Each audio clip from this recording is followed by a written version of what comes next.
পারমাণবিক বিদ্যুৎ কেন্দ্রের প্রয়োজনীয় পরমাণু যন্ত্রপাতি রাশিয়া থেকে দেশে আনার প্রক্রিয়া শুরু হয়েছে।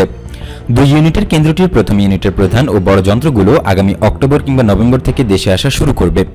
ইতিমধ্যে রাশিয়ার বিভিন্ন যন্ত্র উৎপাদনকারী কারখানায় 4টি স্টিম জেনারেটর নির্মাণ কাজ শেষ হয়েছে। এর মধ্যে একটি স্টিম জেনারেটর ও VVER 1200 চুল্লি পাত্র বা রিঅ্যাক্টর প্রেসার ভেসেল নিয়ে একটি জাহাজ বৃহস্পতিবার বাংলাদেশের উদ্দেশ্যে রাশিয়া ত্যাগ করেছে।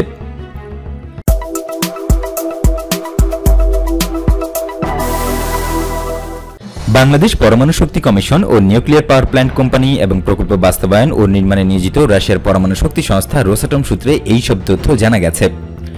আর্থিক বিবেচনায় দেশের সবচেয়ে বড় প্রকল্প রূপপুর পারমাণবিক বিদ্যুৎ কেন্দ্র নির্মাণ প্রকল্প। 2013 সালে শুরু হওয়া এই প্রকল্পে 2টি ইউনিট থেকে মোট 2400 মেগাওয়াট বিদ্যুৎ উৎপাদিত হবে। এই প্রকল্পে ব্যয় হচ্ছে প্রায় 1.25 লাখ কোটি টাকা। 2023 সালে 1200 মেগাওয়াট ক্ষমতার প্রথম ইউনিট বিদ্যুৎ উৎপাদন চালু হবে। একই সক্ষমতার দ্বিতীয় ইউনিটে উৎপাদন শুরু হবে 2024 সালে। কেন্দ্রটির সব পরমাণু যন্ত্রপাতি রাশিয়া তৈরি ও সরবরাহ করবে। ফাস্ট ট্র্যাক প্রকল্পটির মোট ব্যয়ের সিংহভাগ 91,040 কোটি টাকা ঋণও দেবে দেশটি। প্রকল্প সংশ্লিষ্ট ব্যক্তিরা জানান, দেশে ইতিমধ্যেই প্রকল্পটির অবকাঠামোগত উন্নয়ন কাজ অনেকটাই এগিয়েছে। এখন পরমাণু যন্ত্রপাতি সহ প্রয়োজনীয় সরঞ্জাম বসানোর কাজ এগিয়ে নেওয়া হবে। এই যন্ত্রগুলো রাশিয়া সরবরাহ করবে।